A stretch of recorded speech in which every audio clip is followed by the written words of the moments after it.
radio andante, ¿viste? ¿Viste una radio andante? Claro, ¿viste cuando vos llevabas tu radio en aquellas épocas? Bueno, acá es lo mismo, pero se humanizó bastante el aparato. Ajá. ¿O no? Bienvenido, señor radio personificada uruguayense Abelardo Santangelo. ¿Hablan de mí? Ay, hablamos de vos. Lo invocamos, mirá, Día de la Radiodifusión, invocamos a quien ha sido profesores de todos, creo, y cada uno de los locutores que integran aquí los diferentes medios de la ciudad, así que bueno, bienvenido, Abe, ¿cómo estás? Gracias, chicos, muchísimas gracias a ustedes, Bien, la verdad bien, hoy es un día feliz, realmente feliz. Saben que de todos los medios de comunicación la radio para mí es la favorita y por eso cada 27 de agosto para mí es un día feliz. Feliz por la historia, feliz por lo personal, feliz por lo que trasciende. Y ustedes particularmente son trascendentes en mi vida profesional, teniendo en cuenta que son todos alumnos de la carrera de locución. Y en este sentido, obviamente, mi felicidad en el día de hoy es plena, 27 de agosto, recordando a aquellos locos de la azotea. Aquellos locos de la azotea. ¿Qué hicieron esos locos de la azotea, Abe? Corría 1920, o sea, hace más de 100 años. El centenario nos tomó en pandemia y por eso no pudimos hacer los festejos que hubiéramos querido en ese momento. No obstante, desde la carrera de locución, que en ese momento se estaba dirigiendo, hicimos desde la Universidad de Concepción del Uruguay por lo menos un acto dentro del estudio de televisión en un lugar, digamos, con muy pocas personas, y lo transmitimos a través de las redes sociales como para conmemorarlo. 1920, presidencia del Peludo de don Hipólito Yrigoyen. 4 entusiastas radioaficionados se subieron a la azotea, a la terraza del Teatro Coliseo, y desde allí transmitieron con elementos técnicos absolutamente rudimentarios una ópera. Parsifal. La ópera Parsifal, muy bien, aprendida la lección, instruida en las aulas. La ópera Parsifal de Richard Wagner. A mí me sorprende, la verdad. Por favor, con una las alumna notas que tenías en la verdad me sorprende que tengas tan buena memoria. Ningún problema en traer mi promedio. Medio, ¿no? No, nunca. Promedio. Promedio. Para nada lo habrá buscado. Promedio. Nunca. Ejemplar. 1920, ese momento quedó inmortalizado. En la noche, a las 9 de la noche, estos 4 eran todos estudiantes de medicina. En realidad había un médico. Mira. Había un médico, Enrique Telemaco Susini. Bien. Lo tenemos poco conocido a don Enrique Telemaco Susini, y nosotros como profesionales lo debemos conocer al dedillo, lo deberíamos conocer al dedillo. Mejor lo digo. A ver. Nosotros como entrerrianos profesionales o como profesionales entrerrianos de la comunicación lo deberíamos conocer mejor. Porque Enrique Telemaco Susini nació en Gualeguay. Es gualeyo, la familia es gualeya. Entrerriano de pura cepa. Entrerriano, obviamente, entrerriano. De hecho, Gualeguay tiene mucho que ver con nuestra carrera. El padrino de la carrera es el negro Luis Garibotti, uno de los buenísimos locutores que tiene la República Argentina. O sea que Gualeguay tiene para nosotros los locutores uruguayenses y graduados en la Universidad de Concepción del Uruguay un peso específico importante, la ciudad de Gualeguay. Bueno, la historia era así. Además de don Enrique Telemaco Susini, el entrerriano, que ya era médico, tenía 23 años, 24 años, 25 cuanto mucho, estaban César Guerrico, Luis Romero Carranza y Miguel Mujica. Era el más pequeño. Sí, eran más jovencitos, otros 3 vagos también, radioaficionados. Se pueden imaginar que eran unos... Yo digo que serían los nerds de aquella época. Claro. Porque si uno trata de encontrar un paralelismo, meterse con la cuestión tecnológica, como lo hacía en Europa Guglielmo Marconi, como lo hacía Nicola Testa, Tesla. Tesla, claro. El mismo Tesla de los que, digamos, de la fábrica de ahora. Lo que pasa es que toma el nombre de Tesla, que fue uno de los grandes inventores, precursores de un montón de inventos, fundamentalmente el de la radiotelefonía sin hilos, que en definitiva es lo que nosotros hacemos. Nosotros emitimos una señal que va por aire. Previamente a eso, lo que se emitía era una señal que iba por cable. Quizá la más conocida fue la radiotelegrafía, o la telegrafía, para mejor decir. No le pongo la palabra radio porque eso supondría ir por el éter, ir por el aire. La telegrafía, que era el código Morse, pip, pip, pip, pip, pip, pip, pip, pip, pip. Eso. Claro. Eso se suplió con la incorporación de ese mismo mensaje por aire, por ondas electromagnéticas.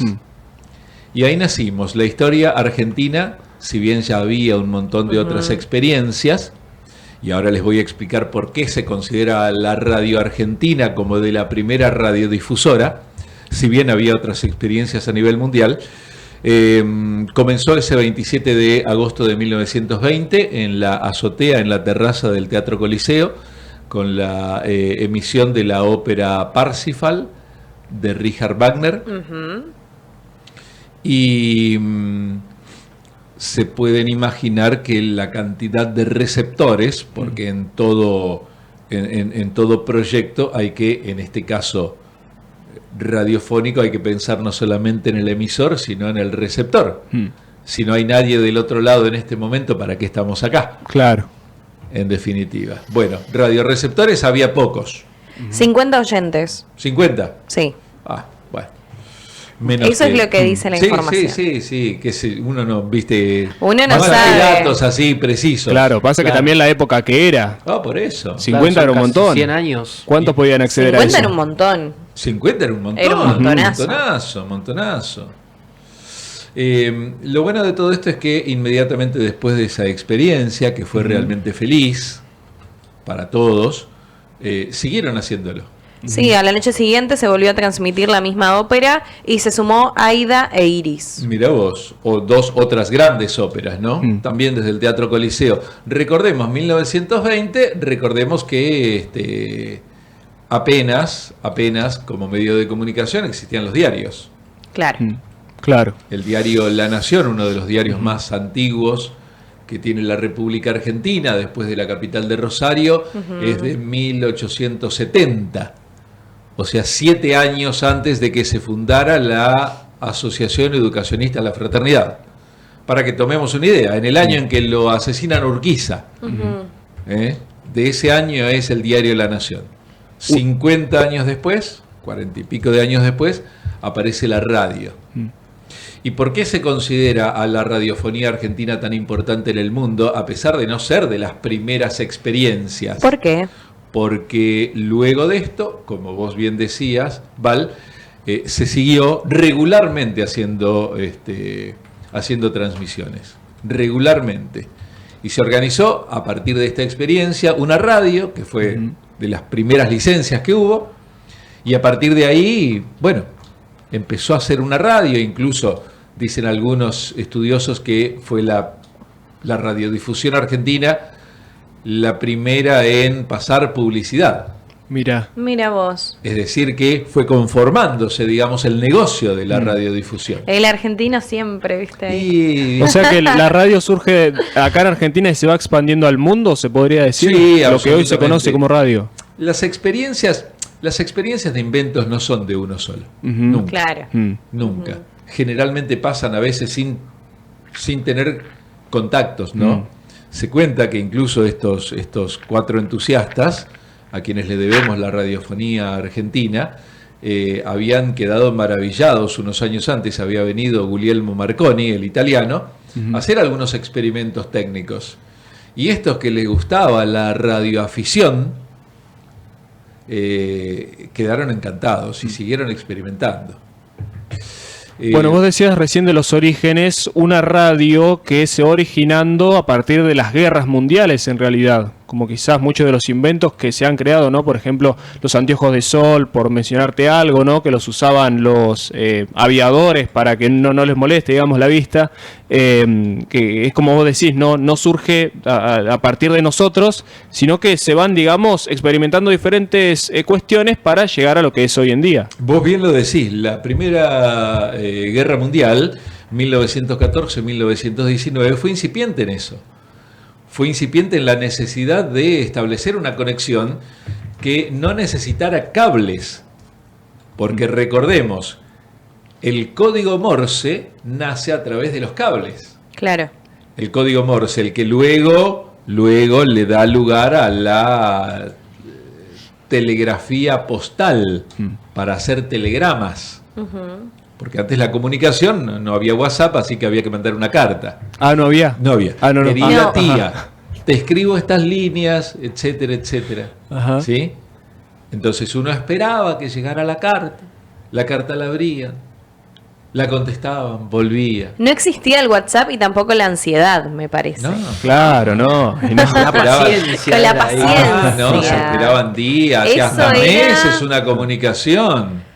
Imagínense las redes sociales, no había fueguito para tirar ahí. Claro, no había reacción. Ni un corazoncito, ni nada. Había que esperar pacientemente muchísimo tiempo que el amado, que la Por algo amada. no nací en esa época. Por algo nací en esta época. Bueno. Porque yo no podría. Igual el corazoncito o el fueguito en las cartas se ponía con el perfume, ¿o no? Sería también, eso. También, ¿o no? bueno. Las cartas perfumadas. Ojo que, para un poquito, que los argentinos particularmente y las cartas que se conservan de los próceres, casi que en la letra, en la sintaxis era un fueguito.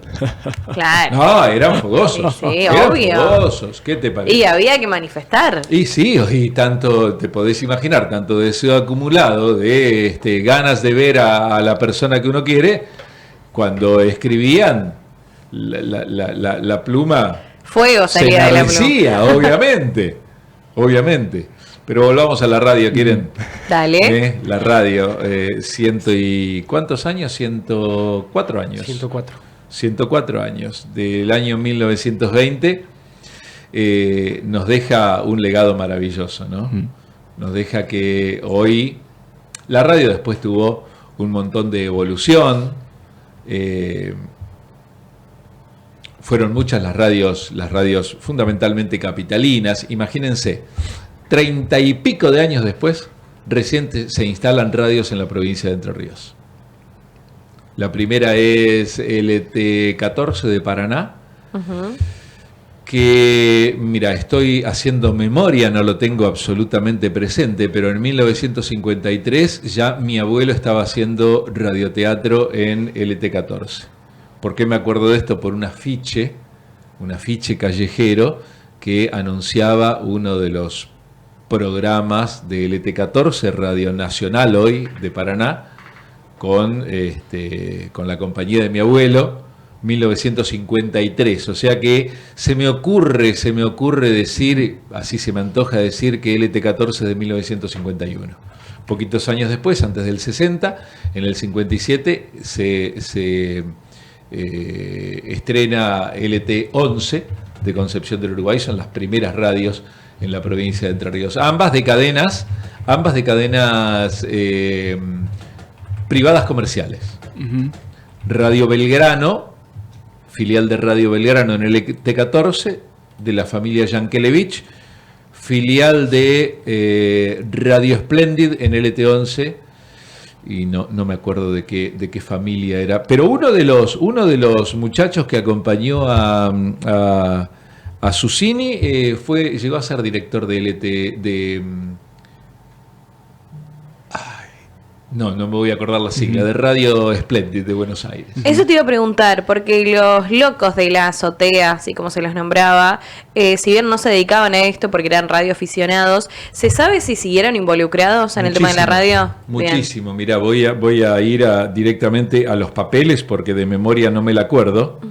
Pero, por ejemplo, tengo algunos datos del entrerriano Enrique Telemaco Susini. Atendamos esto, le debemos la radio a un entrerriano.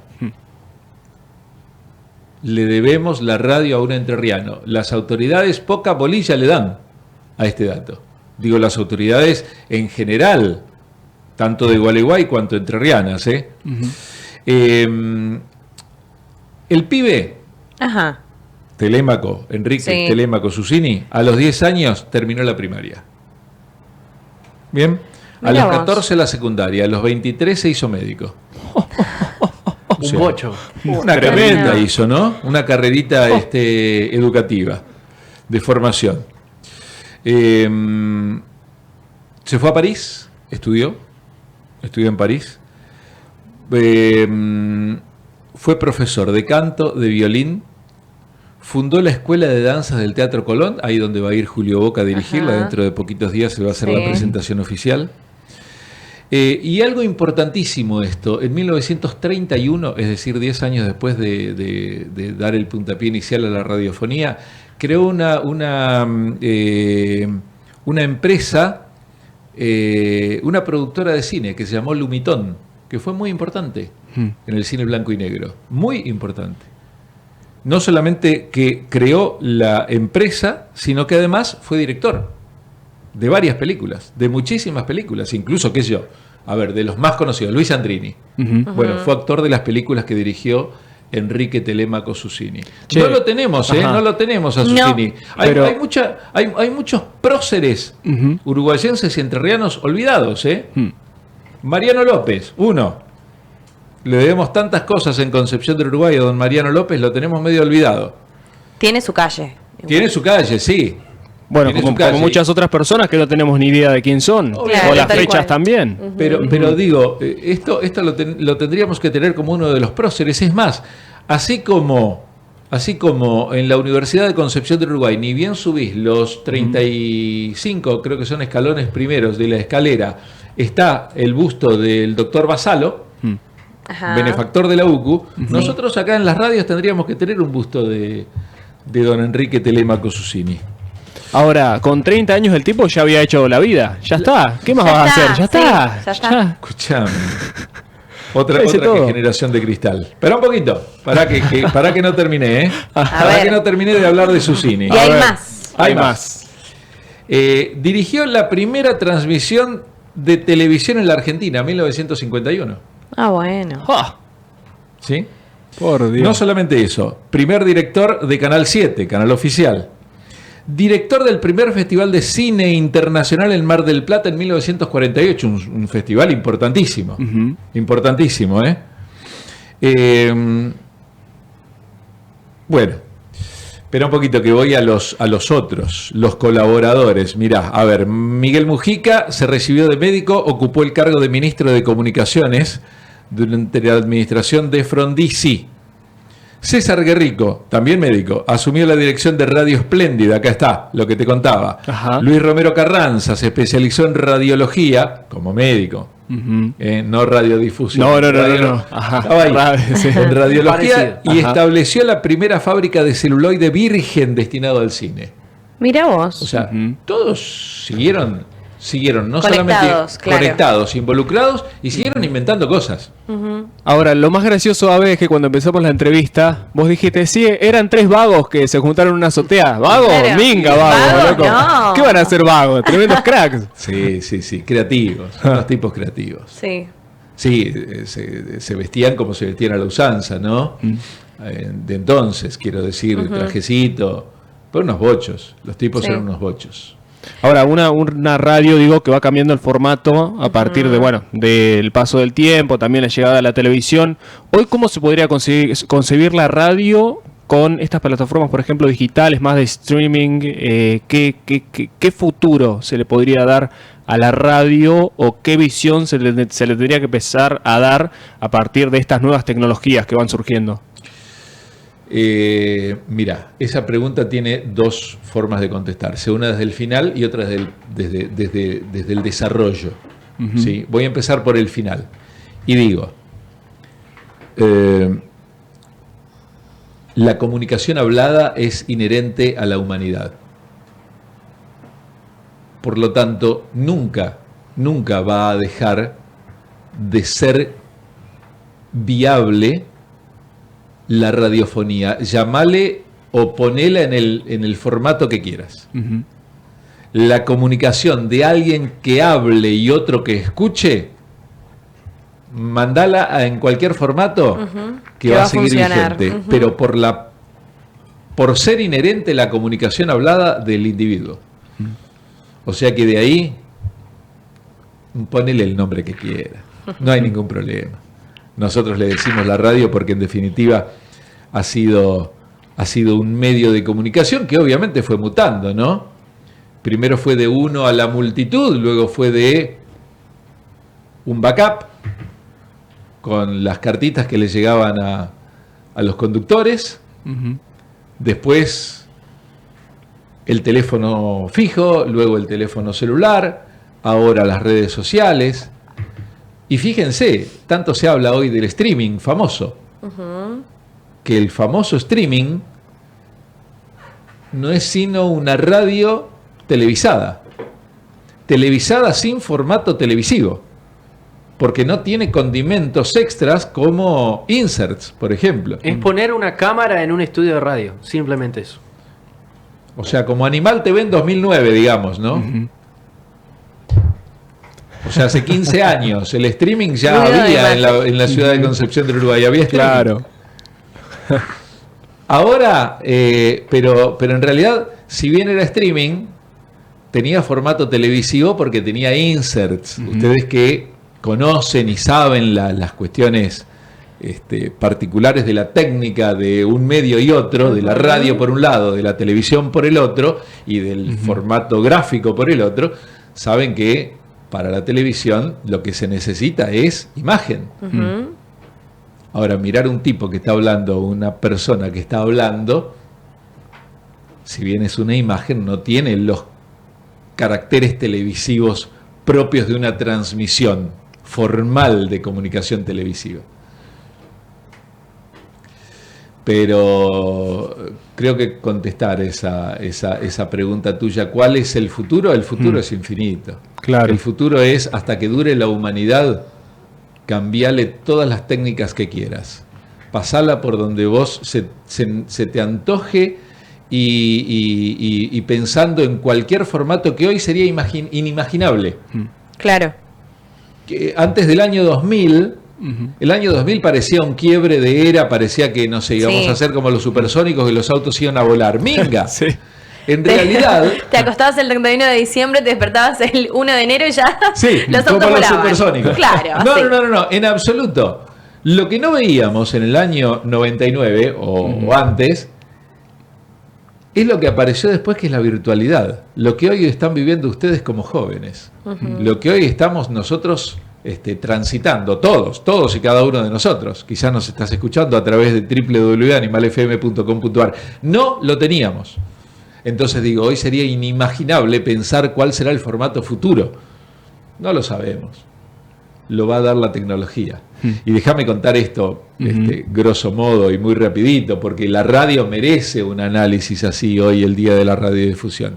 Nace en 1920, en el 50-60 es la época de oro de la radiofonía, con empresas gigantescas que tenían hasta su propio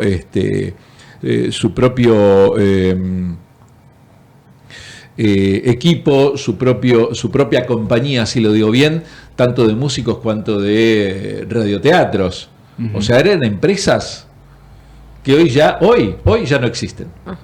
Es que la gente se escuchaba. O sea, digo, se sentaba para escuchar la radio. Se sentaba para escuchar la radio. Exactamente. Se reunía con la familia. Porque tampoco había gran cantidad de receptores.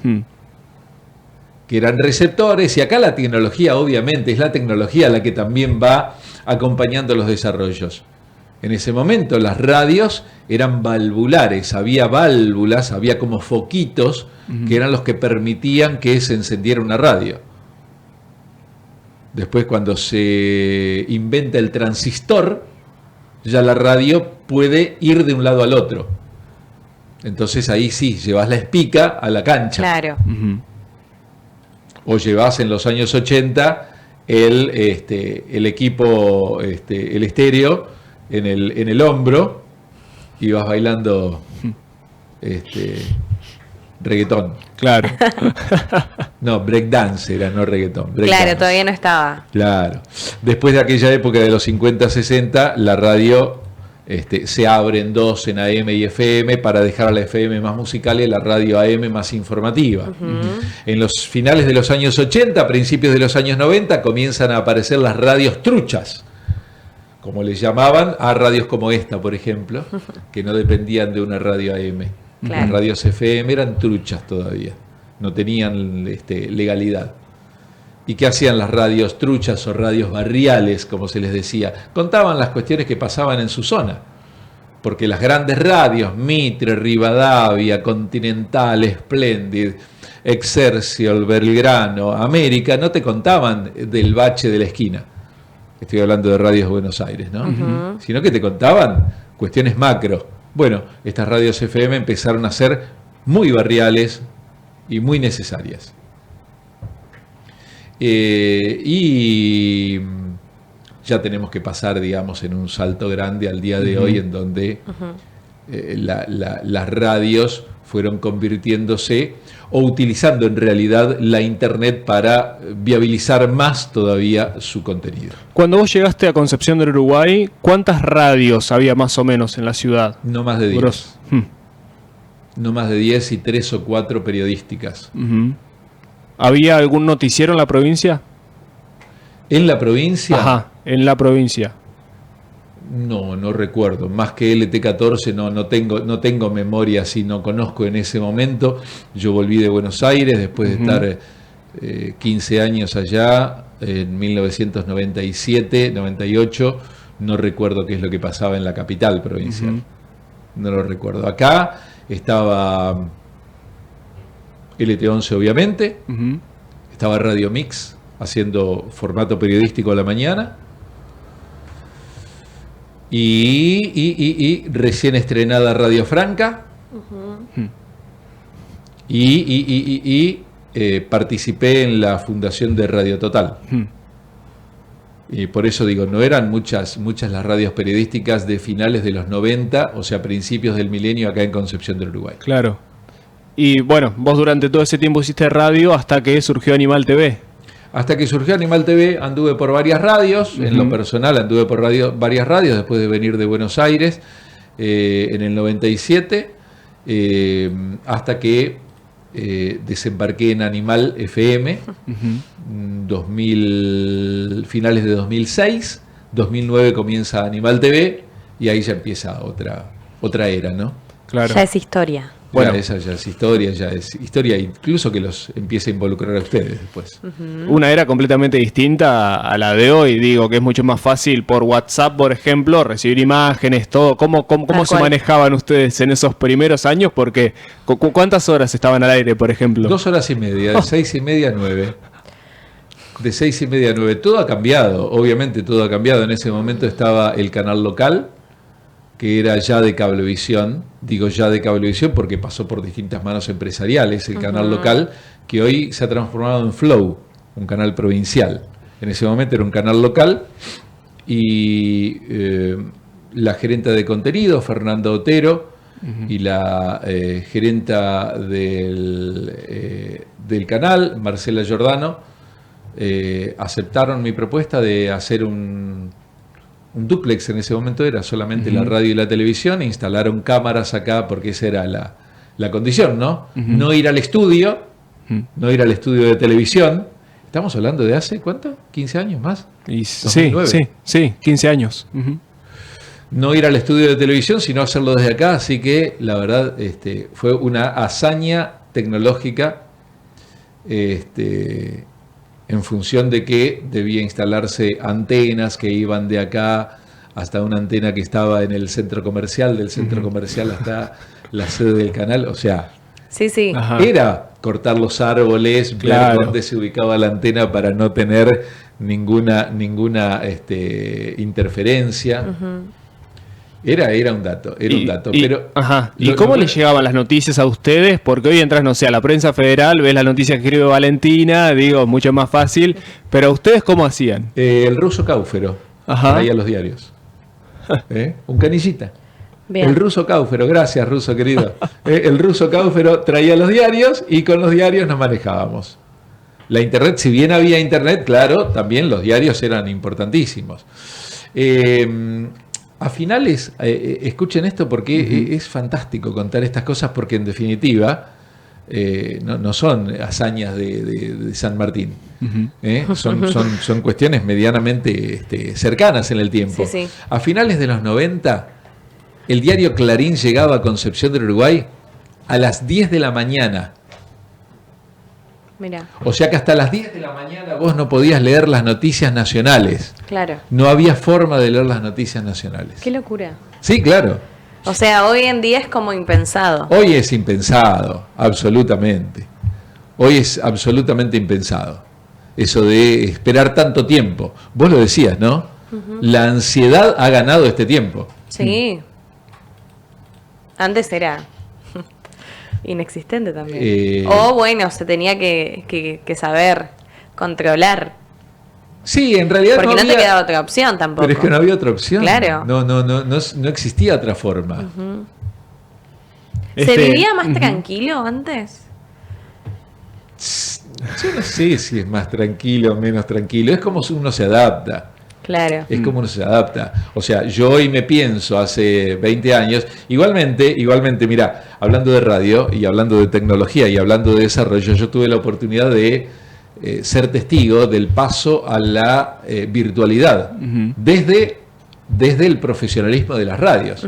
Yo trabajaba en Radio América, del Multimedios América, digamos, lo que fue el naciente de hoy América A24 o Canal América. Bueno, en principio fue una radio. Yo trabajaba allí y cuando yo ingresé a la radio, en Buenos Aires todavía escribíamos el informativo con máquina mecánica. Claro. Con máquina de escribir mecánica. Y la anécdota es que trajeron las computadoras. No las queríamos usar. No las queríamos, nos negábamos a usarlas. Y claro. Hasta que un día llegamos a la radio y no había Y directamente más estaban las computadoras, claro. O sea, Es tremendo. Así que tuvimos que aprender con la computadora y a partir de ahí, bueno, obviamente se facilitó muchísimo el trabajo. Ahora, es un tremendo desafío, hablando de tecnologías, para las universidades preparar a los alumnos, porque en definitiva te están preparando para un mundo que no sabes si va a existir cuando vos termines la carrera. Porque vos quizás le enseñaste, me acuerdo que contabas que ibas con un pedazo de cartón, le enseñabas el tema de los cassettes a los alumnos, todo ¿Para eso. dónde gira la cinta Ahí del está. cassette? Y hoy no existe eso. No existe más. No existe. No existe más. Es cierto, yo enseñaba en una materia que se llama Práctica Integral de Radio, algo muy práctico. ¿Para dónde gira la cinta del cassette? Porque antes los cronistas móviles salían con un grabador a cassette a grabar las notas y después tenían que reproducirla. Según del lado que ponían el cassette era lo que se reproducía. Entonces teníamos que estar muy atentos. claro. Porque si no, poníamos del otro lado y salía, no sé, la tía Dubiges contando un chiste, qué sé yo. Entonces Claro. teníamos que saber exactamente cómo funcionaba esa tecnología.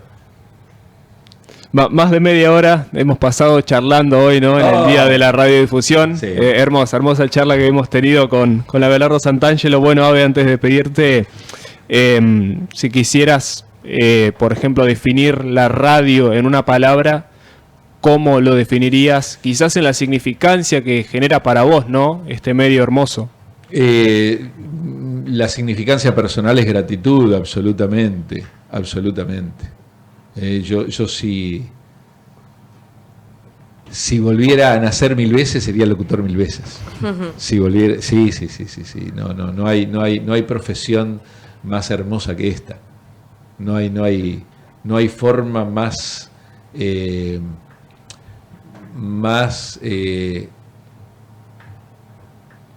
maravillosa de empezar un día diciendo voy a la radio. Voy a estar en un micrófono, voy a contar lo que siento, voy a contar lo que veo, voy a comunicarme con alguien, voy a entrevistar a alguien. Es una profesión, siempre lo digo, es una profesión bendita. No hubiera podido hablar con tantísima gente si no fuera porque soy locutor.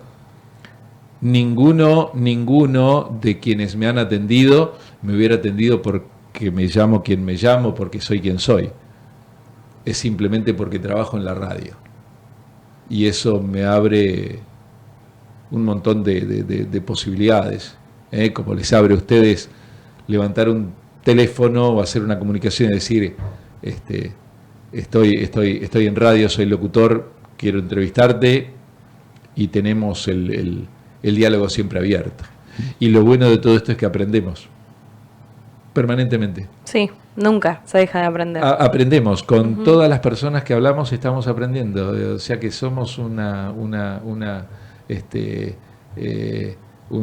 buen reservorio de información variada, absolutamente. Creo que nadie sabe tanta variedad de cosas como nosotros, pero no porque las estudiamos, porque las conversamos. Exactamente. Chicos, Muchas gracias, Abe.